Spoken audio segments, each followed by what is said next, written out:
Assalamualaikum, hello guys. আজি আপোনালোকৰ আগত পৰিচয়টো দিব বিচাৰিছোঁ।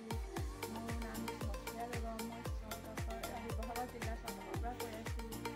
আমাৰ ঘৰত আছে আব্বা, মা, দেউতা, বৌ, মই আৰু বা তিনিগৰাকী বিয়া হয়। আজি ৰাতিপুৱাৰ পৰা ভ্ৰমণ কৰিবই পৰা নাছিলোঁ। আজি নেটটো কাটি থোৱা আছে যে এক্সামৰ কাৰণে কৰিব পৰা নাছিলোঁ। আপোনালোকে কোনে কোনে এক্সাম দিছে কমেণ্ট কৰি জনাবচোন। দুপৰীয়া ভাত চাত খাই মেলি আমি অকণ ৰেষ্ট কৰি অকণ ফুৰিবলৈ আহিলোঁ। খোজকাঢ়িবলৈ আহিলোঁ। ঘৰতে থাকি ইমানেই শকত হৈছোঁ দুইজনী। মইতো বেছি হৈ গৈছোঁ, সেইকাৰণে খোজকাঢ়িবলৈ আহিলোঁ। বতৰটো ইমানেই ধুনীয়া কৰিছে, খোজকাঢ়ি ইমানেই ভাল লাগিছে। ৰেইনব'ও ওলাই আছে আৰু এইফালে ডাৱৰো উঠিছে, মেঘে গাজি আছে। পূৰা বৰষুণ দিব কিজানি ৰাতিলৈকে। আৰু দিনটো কেনেকুৱা গৰম, আজি কিমান